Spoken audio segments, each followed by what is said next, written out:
ನೋಡ್ಕೊಳ್ಳಿ question. A random sample of 400 items chosen from on infinite population is found to have a mean of 82 and a standard deviation of 18. Find the 95% confidence limit for the mean of the population from which the sample is drawn.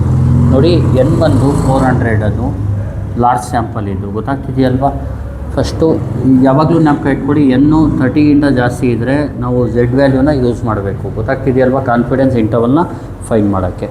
ಈಗ ನೋಡಿ N is equal to ಎಷ್ಟು 400, ಇಲ್ಲಿ is found to have a mean of 82.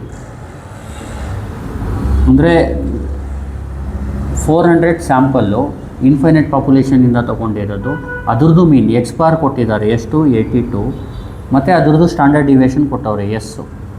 ಅರ್ಥ ಆಗ್ತಿದೆಯಲ್ವಾ. ಇಲ್ಲಿ ಸ್ಯಾಂಪಲ್ದು ಮೀನು ಮತ್ತು standard deviation ಕೊಟ್ಟಿರೋದು. ಇಲ್ಲಿ ಕೇಳಿರೋದೇನು 95% ಕಾನ್ಫಿಡೆನ್ಸ್ ಲಿಮಿಟ್ಸ್. ಅಂದರೆ ಫಾರ್ 95% ಕಾನ್ಫಿಡೆನ್ಸ್ ಲಿಮಿಟ್ ಅಂದರೆ ಕಾನ್ಫಿಡೆನ್ಸ್ ಇಂಟರ್ವಲ್ ಅಂತ. ಇಲ್ಲಿ ಫಾರ್ಮುಲಾ ಬಂದು C I is equal to mu is equal to X bar plus or minus. ನೋಡಿ 95%ಗೆ ಸ್ಟ್ಯಾಂಡರ್ಡ್ ಝೆಡ್ ವ್ಯಾಲ್ಯೂ ಬಂದು 1.96 ಎಸ್ ಬೈ ರೂಟ್ ಎನ್. ಈ ಫಾರ್ಮುಲಾ ಜ್ಞಾಪಕ ಇಟ್ಕೊಳ್ಳಿ. ನೀವೇನು ಮಾಡಬೇಕು 1.96 ಎಸ್ ಬೈ ರೂಟ್ ಎಂದು ಫಾರ್ಮುಲಾ ಯೂಸ್ ಮಾಡಬೇಕು. ಗೊತ್ತಾಗ್ತಿದೆಯಲ್ವಾ. ಈಗ therefore mu is equal to substitute ಮಾಡಿ. ಎಕ್ಸ್ ಬಾರ್ ಎಷ್ಟು 82 ಪ್ಲಸ್ ಆರ್ ಮೈನಸ್ 1.96, ಎಸ್ ಎಷ್ಟು 18 divide by root of N ಅಂದರೆ 400. ಅರ್ಥ ಆಗ್ತಿದೆಯಲ್ವಾ. ಈಗ mu is equal to 82 plus or minus, ಇದನ್ನ ಕ್ಯಾಲ್ಸಿಲೇಟ್ ಟೈಪ್ ಮಾಡ್ಕೊಳ್ಳಿ. 1.96 into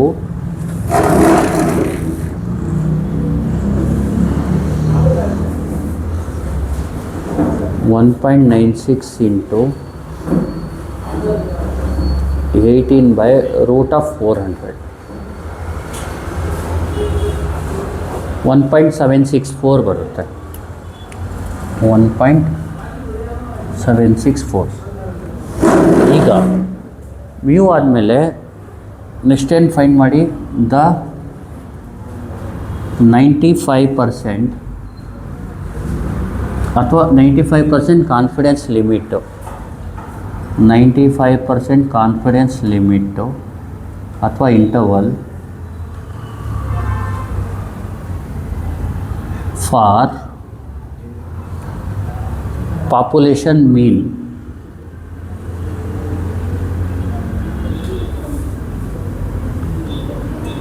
population mean mu is ಅಂತ ಬರೆದು ಫಸ್ಟ್ ಏನು ಮಾಡಿ 82 ಮೈನಸ್ 1.764 ಮಾಡಿ, ಆಮೇಲೆ 82 ಪ್ಲಸ್ 1.64 ನೋಡಿ. 82 ಮೈನಸ್ 1.764 ಎಷ್ಟು ಬರುತ್ತೆ 80.236 ಕಾಮ 82 ಪ್ಲಸ್ 1.764 ಅಂದರೆ 83.764. ನೋಡಿ ಈ ಪಾಪ್ಯುಲೇಷನ್ ಟ್ರೂ ಪಾಪ್ಯುಲೇಷನ್ ಮೀನ್ ಬಂದು ಈ ರೇಂಜ್ ಒಳಗಡೆ ಇರುತ್ತೆ ಅಂತ. ಇಂಟರ್ವಲ್ ಅಂದರೆ ರೇಂಜು. ಗೊತ್ತಾಗ್ತಿದೆಯಲ್ವಾ. ಇಲ್ಲಿ ನೋಡಿ ಕ್ವಶನಲ್ಲಿ ನೀಟಾಗಿ ನೋಡ್ಕೊಳ್ಳಿ. ಸ್ಯಾಂಪಲ್ 400 ಇದೆ ಇನ್ಫೈನೈಟ್ ಪಾಪ್ಯುಲೇಷನಿಂದ. ಮೀನ್ ಎಷ್ಟಿದೆ ಎಕ್ಸ್ ಬಾರ್, ಇದು ಸ್ಯಾಂಪಲ್ದು ಮೀನು ಎಕ್ಸ್ ಬಾರ್ 82, ಸ್ಯಾಂಪಲ್ದು standard deviation 18. 95% confidence interval find ಮಾಡಿ ಅಥವಾ ಲಿಮಿಟ್ಸ್ ಅಂತ ಫೈಂಡ್ ಮಾಡಿ ಅಂತ ಕೇಳಿದ್ರೆ, ಫಾರ್ 95% ಕಾನ್ಫಿಡೆನ್ಸ್ ಇಂಟರ್ವಲ್ ಇದು formula. C I is equal to mu is equal to X bar plus or minus 1.96 S by root n. Mu is equal to X bar ಎಷ್ಟು 82 plus or minus, ಇಲ್ಲಿ 1.96 ಹಂಗೆ ಇರಲಿ, S ಬದಲು 18 ಹಾಕ್ಕೊಳ್ಳಿ, divide by root of N ಅಂದರೆ root of 400. ಇದನ್ನ ಕ್ಯಾಲ್ಸಿಲ್ type ಮಾಡಿದ್ರೆ ಇದು ಬರುತ್ತೆ. ಒಂದು ಸತಿ ಮೈನಸ್ ಮಾಡಿ ಇನ್ನೊಂದು ಸತಿ ಪ್ಲಸ್ ಮಾಡಿ, ನಿಮಗೆ ಕಾನ್ಫಿಡೆನ್ಸ್ ಇಂಟರ್ವಲ್ ಸಿಗ್ಬಿಡುತ್ತೆ. Thank you.